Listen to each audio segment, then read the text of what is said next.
It's time for those late morning legends, Rose and Ben. 168 years of wins and losses, ups and downs, the good, the bad, and the ugly. Unplugged and unhinged, here they are, Rose and Ben.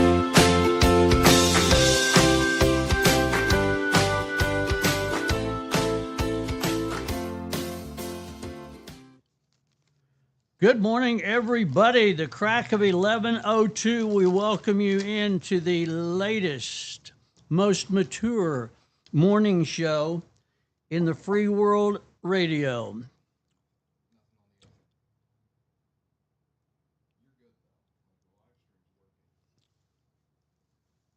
Ben Buckland and Rose Blanc, we are roseless this morning. I've mourned that. Wait a minute. Rosie's not gone. She just had an appointment that she had to keep. So Cade Kennedy, our producer director, will be Rosie this morning. Those are tough shoes to fill, I promise you. But Cade is just the guy that can do it. So we also have Jacinda. Well, I didn't tell you that we have Elaine Grable and Beth Smith from the museum here with us, and we'll later on have Jacinda Perot talking about a promotion that's coming up in Winoka that's pretty exciting. Lots of 4th of July stuff coming up, whether it's the 2nd, 3rd, or 4th, or 5th even.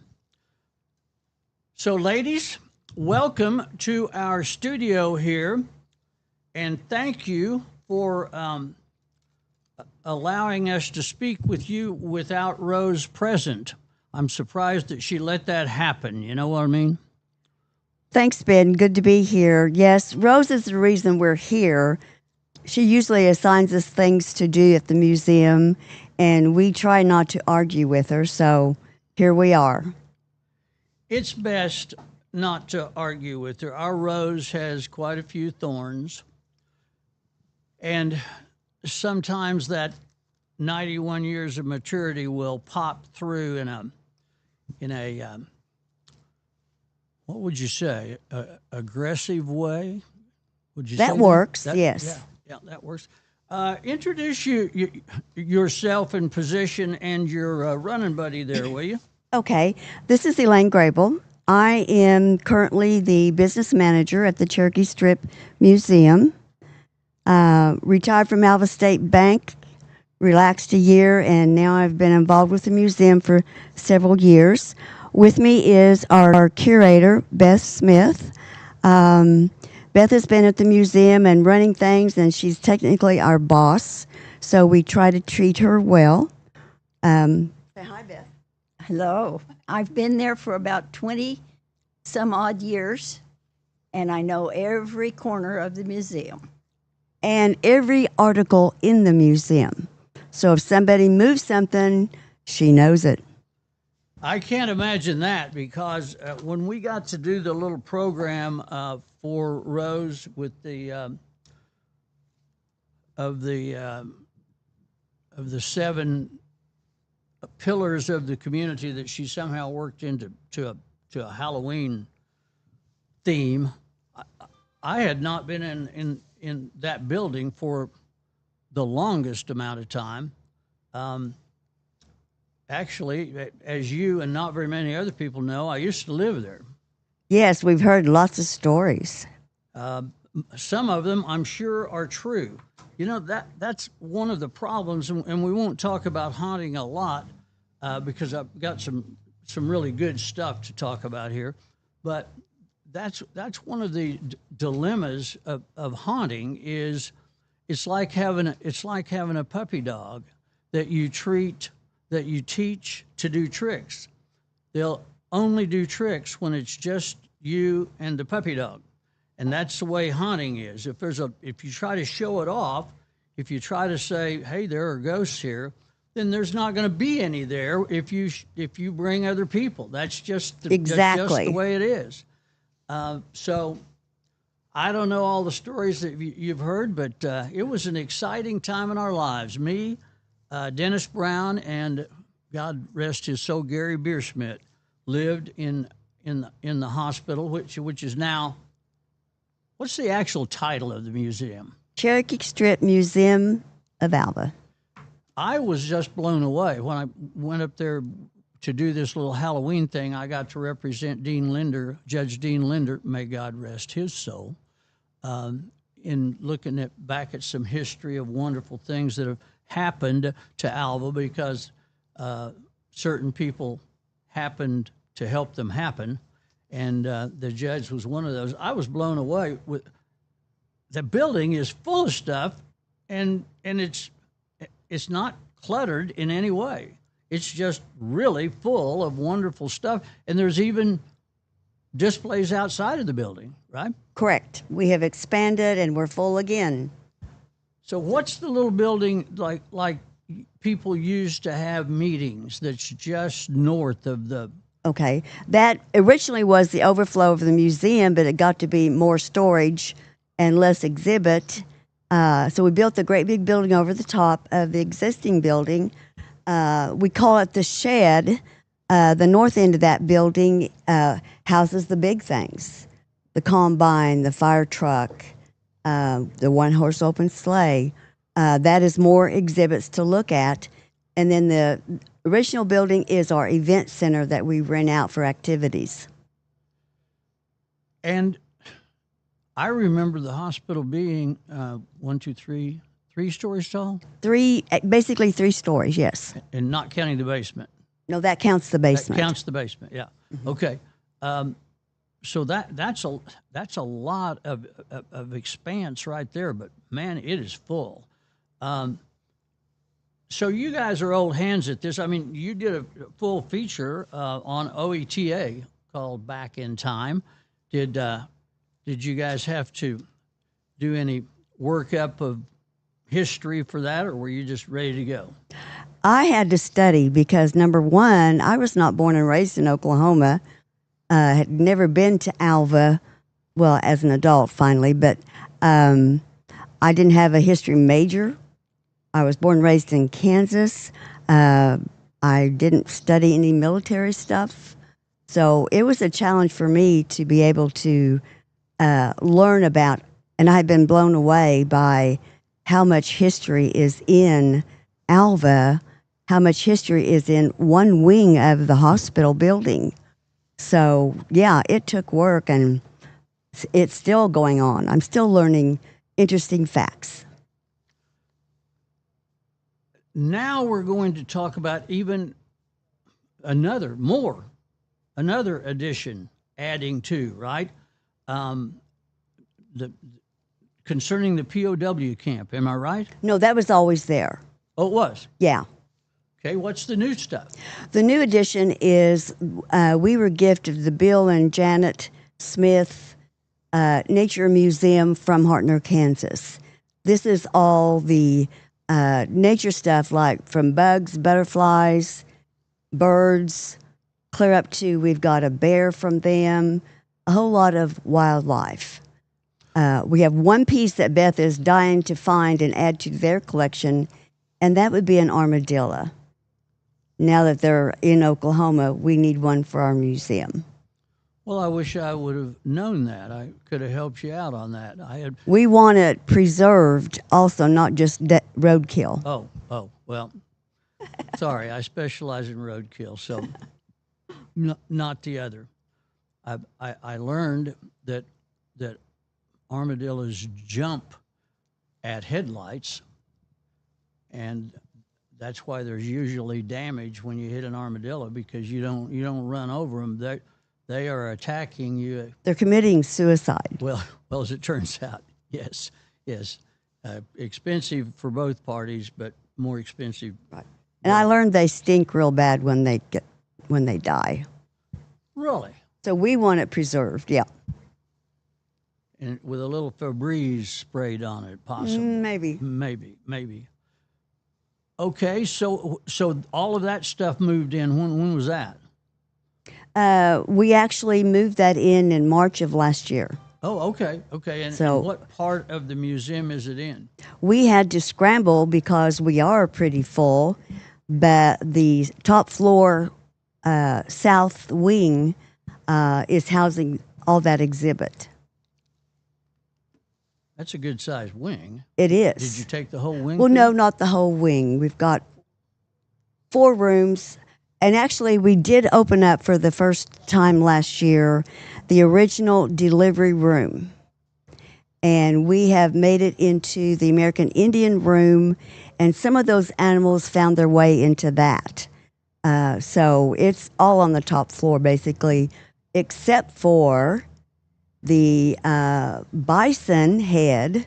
We have that in the lobby of the museum. And that room that you're talking about adjoins the surgery suite. Is that right? The surgery suite is on that floor. No, the opposite end of the surgery wing. Okay, okay. Yeah, So the south end. The surgery suite was Dennis Brown's bedroom and ante room or Right. green room or whatever. Well, the delivery room that we've just opened up, I'm pretty sure that was your storage room. That's where you kept your motorcycle, Uh-huh, uh-huh. and you lived in the room across the hall, which is our county room. And Gary lived, I don't know what that room was. It's a big room that faces the east and has a big east wall. The saloon. The what? Was he in the saloon, or it was a ward originally for the hospital? Okay. Was it around the corner from the other guy? From Dennis? Dennis, yes. Yeah, it was on that floor, and it was a big room. So It was- must have been that one. Okay, because back in the day, there weren't a lot of private rooms unless you were in really, really, really tough shape. Right, So yeah. this would be a ward that would have. Right. Yeah. Okay. That was Gary's. I was kind So of Dennis lived in the surgery wing, Dennis did. in the surgery room. Yes. Yes. Yes. So this room we're talking about was Gary's, and I actually had several rooms. I mean, not all at the same time, but I would try this and then try that and so on. I mean, Was that easier than cleaning up the other room? You just moved out? That was a bit of the psychology. I understand. as I recall. Yeah. We are talking with Elaine Grable and Beth Smith from what we call the museum. What's the real title? Cherokee. Cherokee Strip Museum. Okay. And about some new stuff and old stuff that's new stuff. We're going to break, try to pay a couple of bills, and we'll be right back on the Rose and Ben Show. Rosie is MIA. It's Rose and Ben on KALV. Alva State Bank and Trust Company, older than Oklahoma, big enough to serve you and small enough to know you. We love to give back to our customers. Did you know Alva State Bank offers a great rewards checking account program? That's right. You can earn cash back or high interest with our Kasasa accounts. We will even refund you up to $25 in ATM fees. How do I qualify? It's simple. Just swipe your debit card 12 times, sign up for online statements, and have one ACH credit or debit post to your account. Can I do it online? Yes. Just visit our website at www.alvastatebank.com to see if our Kasasa Rewards program is right for you. We make banking easy. Whether you're at home, the office, or in your car, our online or mobile banking options help you juggle busy schedules and financial needs. We plant roots where others have branches. Equal housing lender, member FDIC.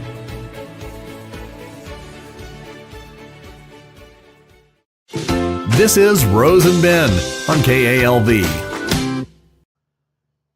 It's the Rosie and Ben Show. 168 years of combined the thrill of victory and the agony of defeat. Fall down 7 times, get up 8. And speaking of that, Rosie did not fall down that I know of, but she did have a doctor's appointment today, and the doctor apparently has a car payment to make and wouldn't let her out of the appointment, so she's gone.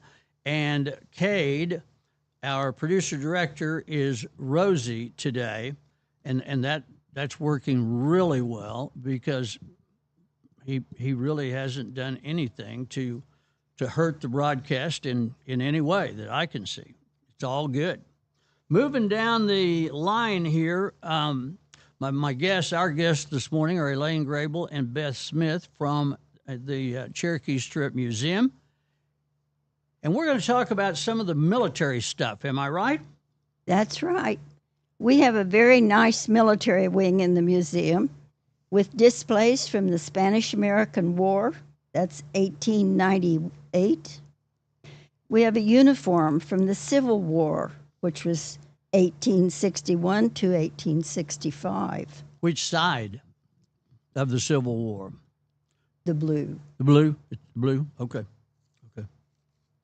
We have this uniform also has an officer's sash, and we have cannonballs and a gun.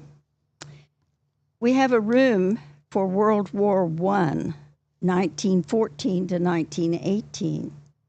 And I'm sure that several of our local people served in World War I because we have lots of metal helmets and hats. We also have a full Army uniform and a Navy uniform. We have a nice display of World War II, 1941 to 1945. This war was with Germany. And we have uniforms on display from every branch of service in our area, even the women. This display also has Pearl Harbor. That fight was with Japan, and it happened at the same time as World War II. We have pictures and memorabilia of the 45th Oklahoma Division, and I'm sure that many of your listeners have grandfathers that served in this division. We have a special place for memory flags that Von Caldwell built us, and for a small fee, we recognize the servicemen in the area. We also have a new room. We call this Other Wars, which houses Korea and Vietnam and the other conflicts that we've been involved in. There's so many more displays and things to see in our museum. You need to come and see us. I think that our museum is the best kept secret in Alva. But if you would come and see us, you'd be very proud of it. And we thank you for giving us the opportunity to tell you a little bit about us. We do many, many other things than just have displays. What is the job, other than the very, very obvious, of a curator? What all do you do? What all do I do? Uh-huh. Well, the last week or so, I've been painting curbs outside. But the curator's job is to fill in wherever you're needed, to see that all of your displays are clean and in order, to give tours for schools and for people that come to visit us. And you'd be surprised at how many people we have. Sometimes in the summertime, we have about 85 people a month to come and visit our museum. And they come from all over the United States. We've had them from foreign countries. We even had a group that were on a ship in the middle of the ocean that has come to visit Alva, Oklahoma. That's a story in and of itself, I would think. I would pass along as a hint that this is not a deal like looking at a beautiful rainbow or overlooking a picturesque lake. It's not something you can do in 15 or 20 minutes.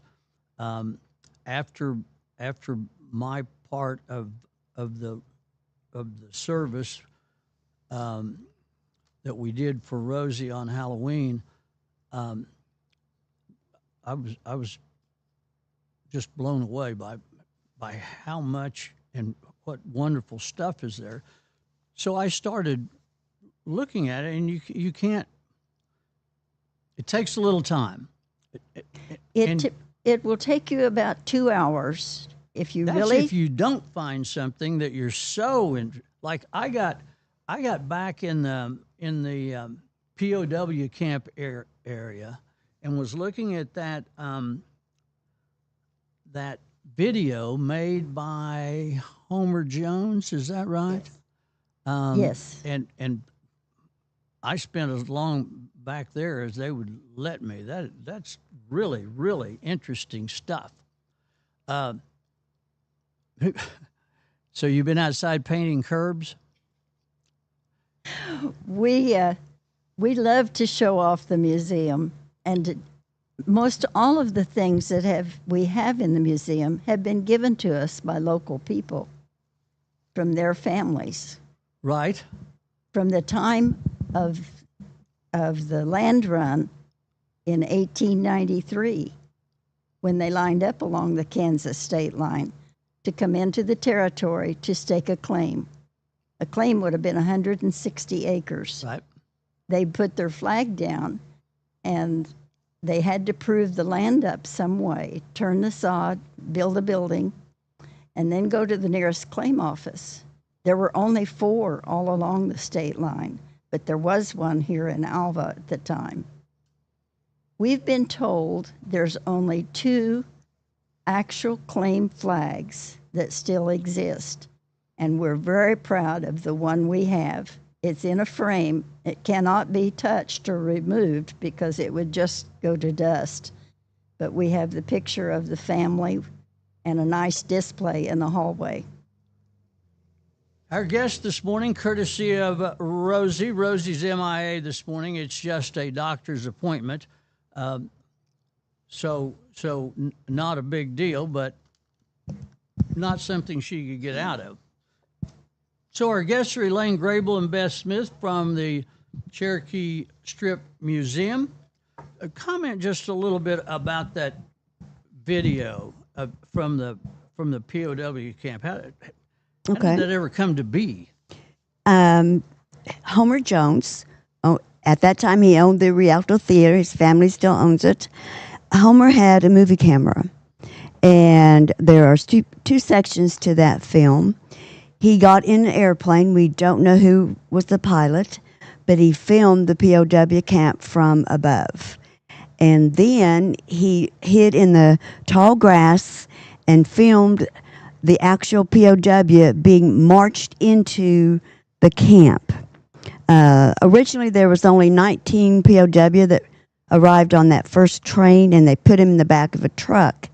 But after that, there was too many. It was too hot and heavy, and they made him march from the train depot out to the campsite, which is about a 3-mile hike. So Homer Jones captured that, and that history was preserved by Homer. At the tail end of that video is Kenny Cole, who was a young boy of 13, and his first summer job was to work at the ice plant, and they delivered ice to that camp. So Kenny is talking about his experience with that. Homer did not tell too many people about this video that he had taken because even back then it was against the law. And he always feared that they would come after him or at least confiscate the film. So we're proud that it was preserved and his family donated it to the museum after he passed away. And it's shot well. It's I guess just an 8mm, like you would home movie camera kind of a thing. But it's really interesting to watch. It is. It's really amazing, and we've had other museums that would like a copy of it, but we're hanging on to it. We're pretty protective of it. I would think, yeah. Yeah. The at Winoka, they had a huge ice plant. The railroad did, and there was a barracks built down there, and I'm not sure how many, a couple of dozen of the POW workers worked at that ice plant and stayed there. Okay, so in Oklahoma alone, there were 8 prisoner of war camps. And the prisoners that were down working at the ice plant in Winoka were in the Alva camp, but they got tired of taking them back and forth every day. So they built a small camp, which is actually a branch of Alva in Winoka. Records show there was 80 to 100 that were down there. I'm not sure at one time or not, but they iced down the trains. They also, if there was vegetables or produce on the trains, they would ice those down, and that would be their daily chore. And I can't remember who told me this, but later, and I don't know how much later, a family led by the guy who was the POW came from Germany to show his family where he lived. Right. You have to understand that the German soldiers, we're not talking about the top-ranking Nazi officers, but the general soldiers, the uncommissioned soldiers, were treated very well. And in the late 80s, there was a group of POW that came to Alva. There's some stories out there about, and some articles about their visit to Alva. But then later on, an individual POW and his family came to Alva. And he was very proud to show off where he had been. He told us things that had gone on. Broken English, but you could understand him. And they were treated so much better as a prisoner in Oklahoma or the United States than they were as a military soldier in Germany. And when was that?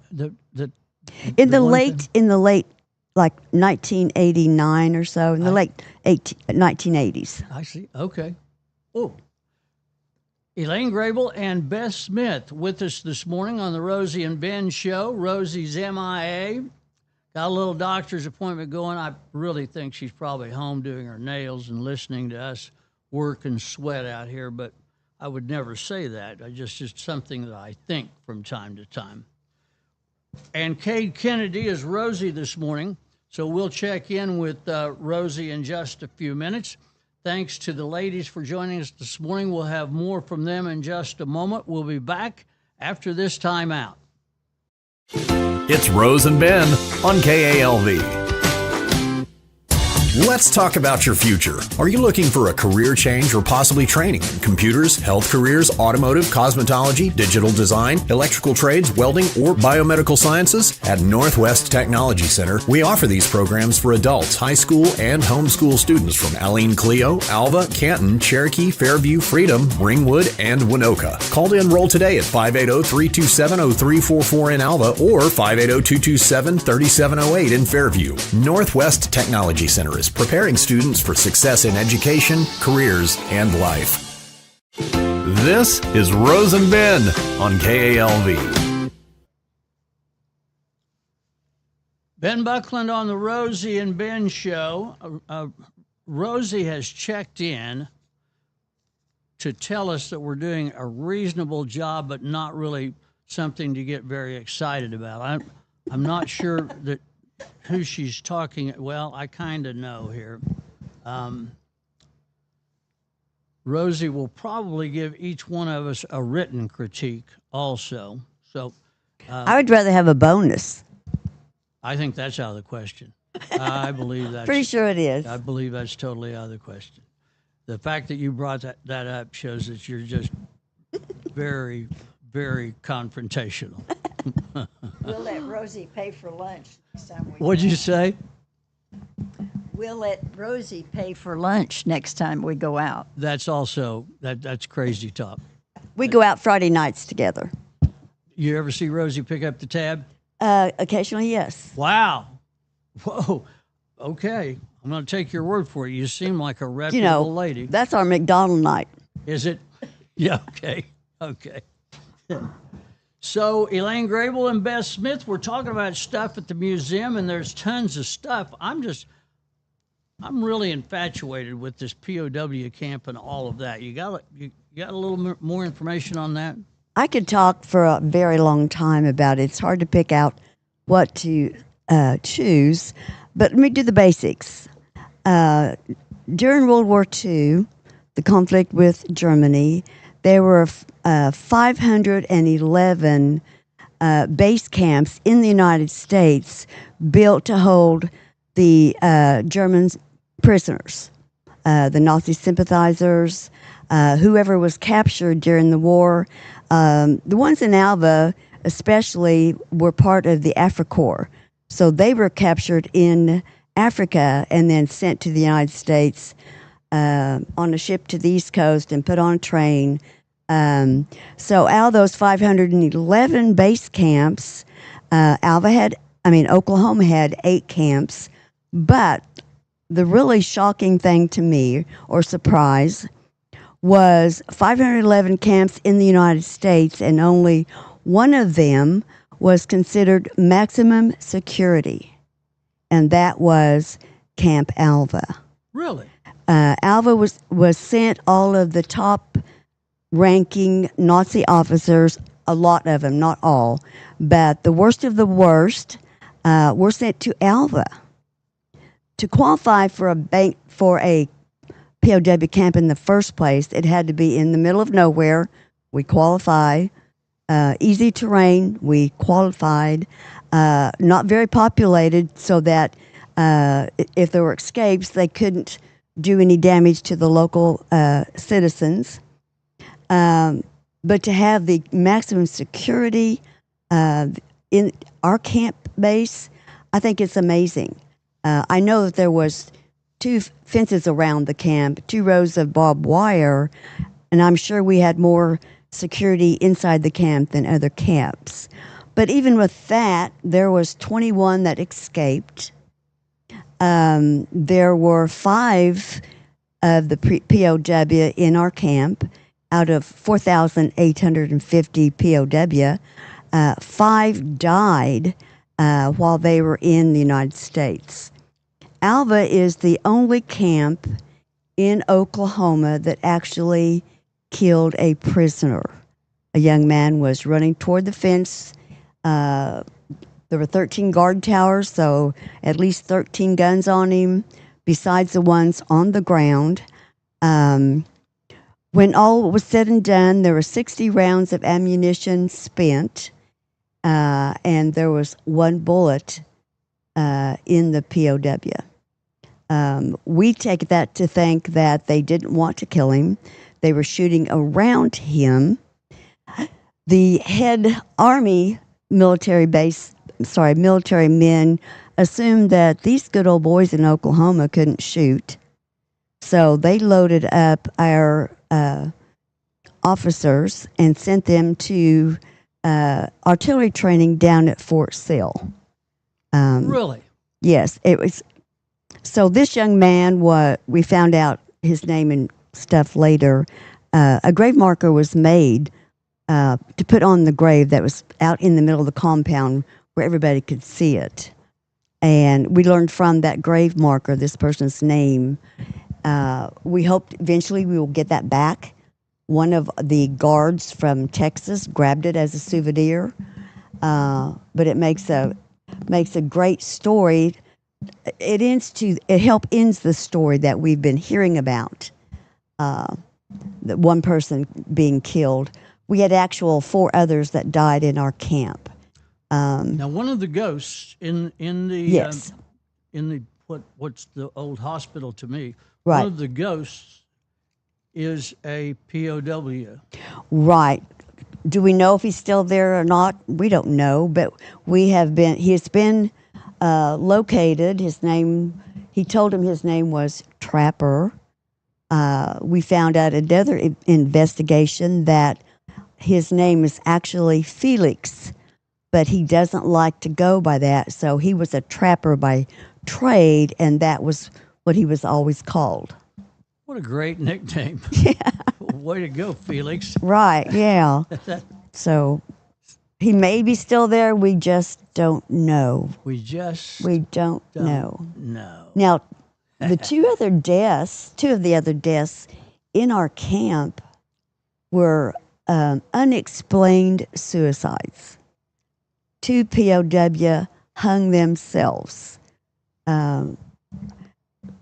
Theory might be that they had gotten in trouble with their own military bosses, the officers, and they had to commit suicide. I think that happened in several of the camps where the top-ranking officers, German officers, did their own discipline.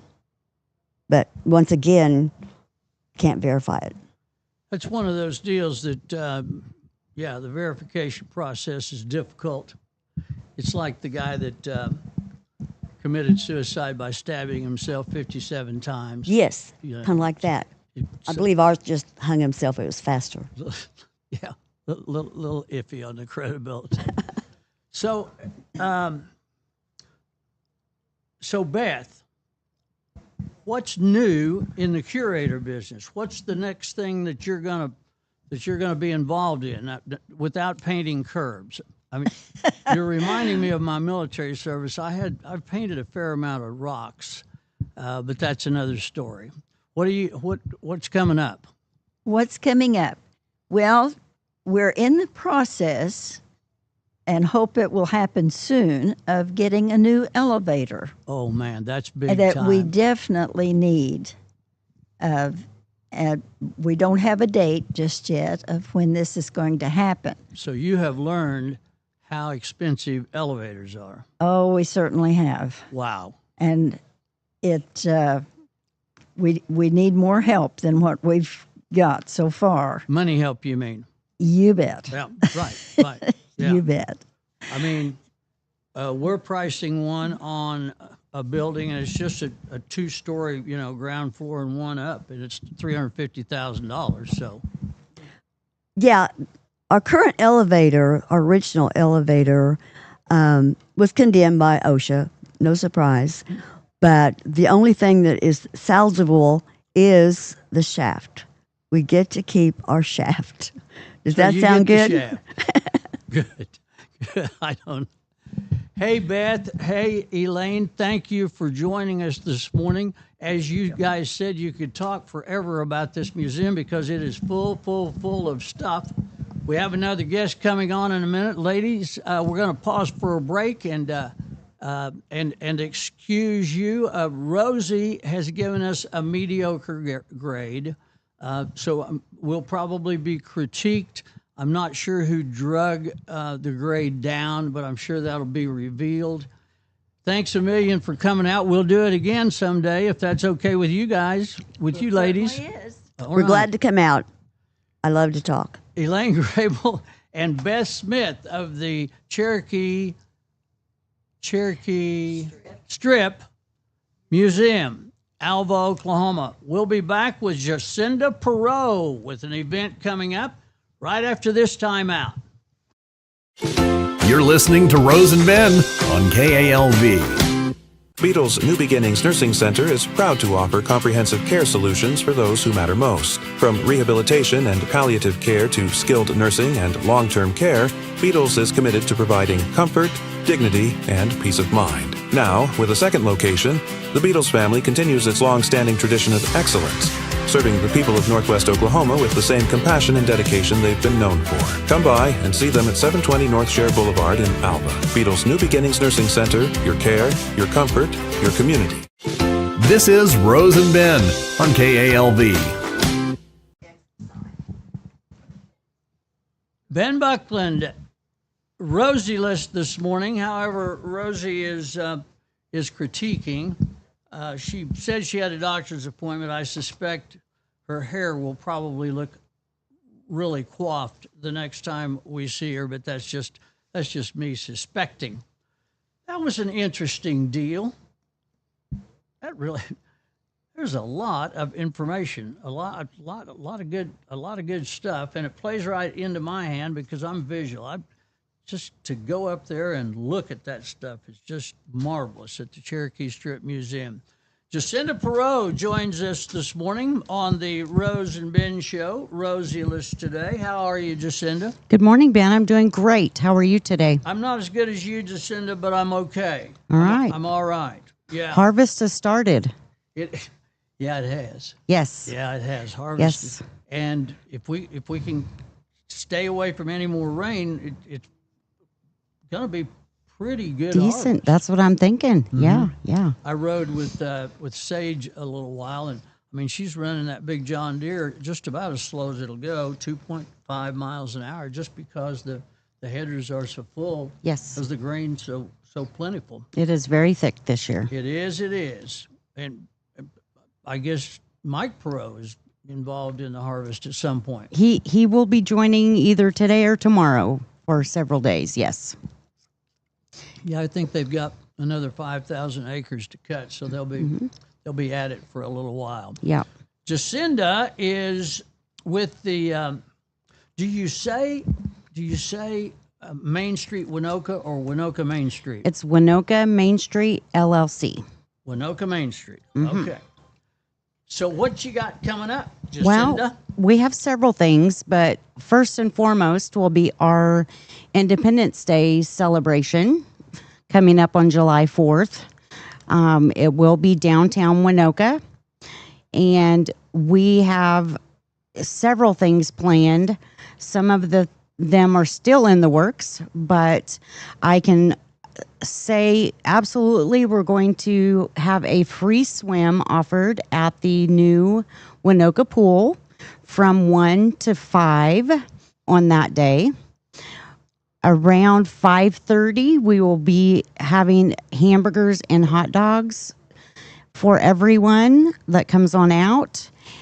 At the same time, we will be starting some of our contests, and that list is fairly lengthy. I can name cornhole contest, sack races, tug-of-war, turtle races, watermelon eating, probably jalapeno eating, basketball Don't get those shoot, mixed up. just a little bit of everything.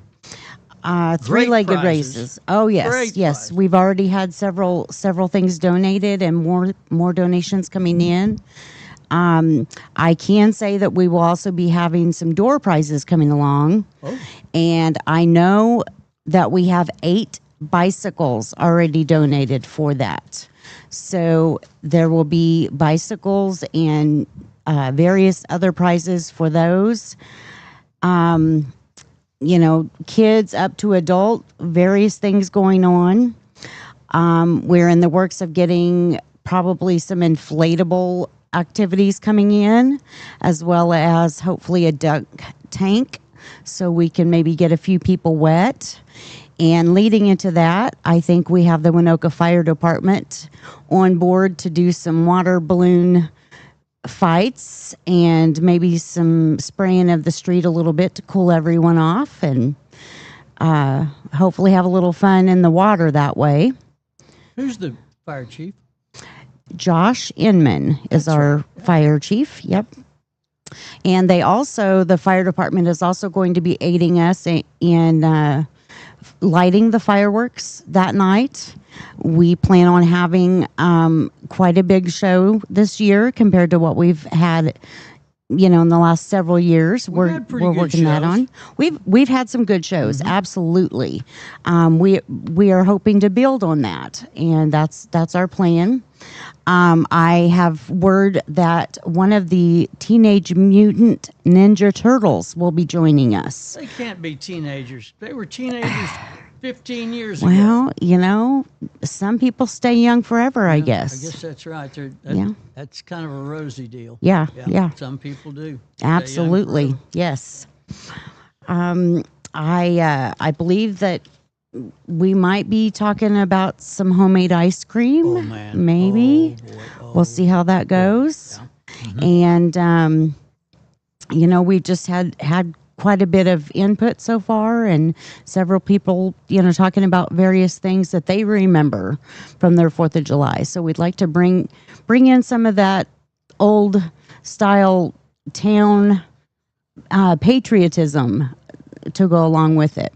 So I think And it takes a village. It does. It does. Got to have help. I know that that the bunch from the Winoka Rodeo Club have jumped in Yes. to help, Yes. and then you guys will help back when their rodeo is in August. Right. It'll be the second weekend in August, if I recall correctly, which is going to be the 7th, 8th, and 9th of August.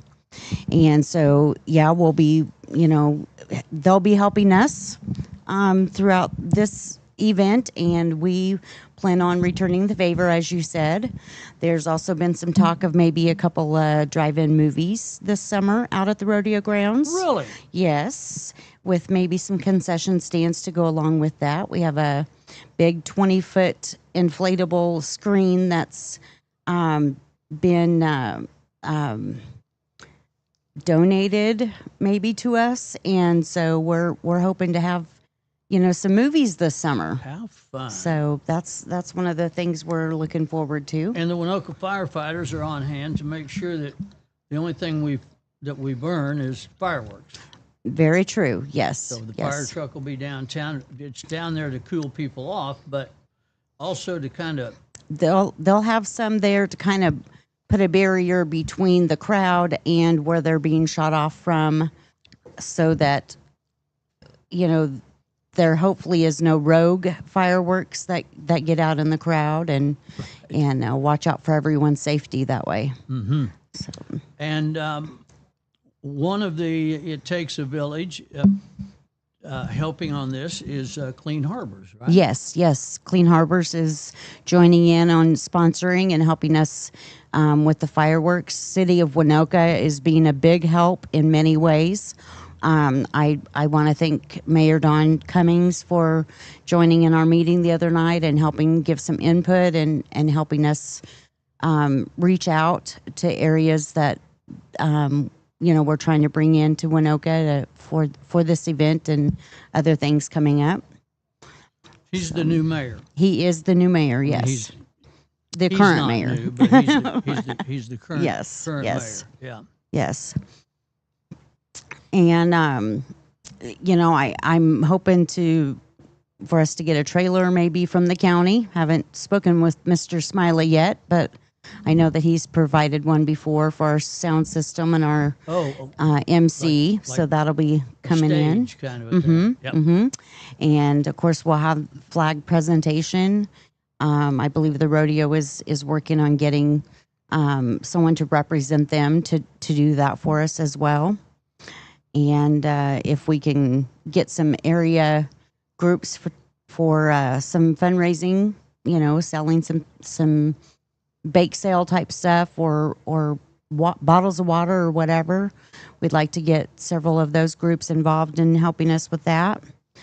And just make it a really good family event, but focus on the kids and as always, why we're celebrating the independence of our country and what this holiday is all about. So Jacinda Perot with us here. She is representing Winoka Main Street and telling you about the Independence Day celebration. Now there are other things in the mill from Winoka Main Street organization. Do you want to hit on any of what's down the road, or of is course that a secret? Oh no Secret. no. Okay. No, I'm game to talk about some things. Okay, go As for I it. mentioned, we're hoping to do some drive-in movies and get some movies going on this summer, as well as planning in September the 20th and 21st. It's a 2-day event, bringing a Renaissance fair to Northwest Oklahoma. That is the same weekend as the Alva Car Show, and we look forward to bringing a lot of different people into Woods County and joining in helping fill Woods County for the weekend. think that would be a great way to do that. We also there's talks of having a carnival coming in on that weekend, downtown Winoka. So add a little bit more activities there for kids to do. I believe we also have Spook Fest coming up. It'll be November the 1st, so it'll be after Halloween, and that's going to be in combination with the Winoka Fire Department and their annual chili feed. So we're going to have a chili cook-off and tie in some of the Dune ATV riders doing the parade downtown, and there will be several other activities going on with that as well. You know, Rosie just marvels, so I'll marvel for Rosie. She just goes, man, those Winoka people, they put stuff together, and then they all work together, and it's just wonderful to see. So I'm quoting Rosie there. Well, thank you. Thanks, Rosie. I appreciate that. You're welcome, I'm sure Rosie would say. Jacinda Perot joining us this morning.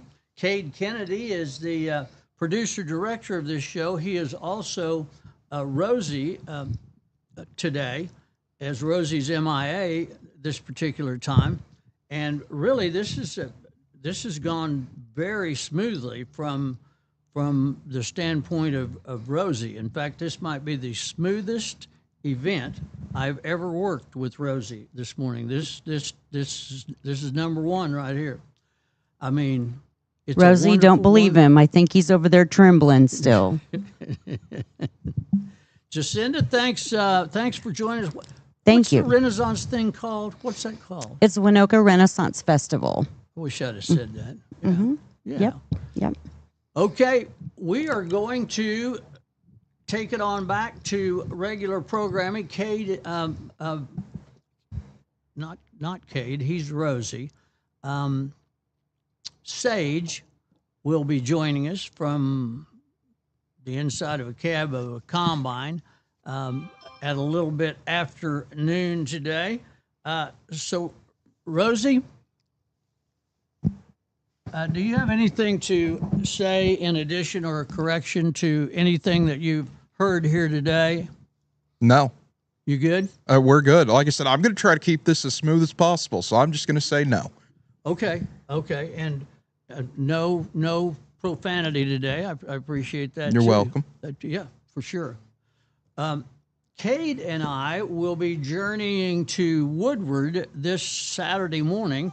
KLV will be involved in live streaming the K101, the Woodward Elks Rodeo Parade in downtown Woodward at 10 a.m. Saturday morning.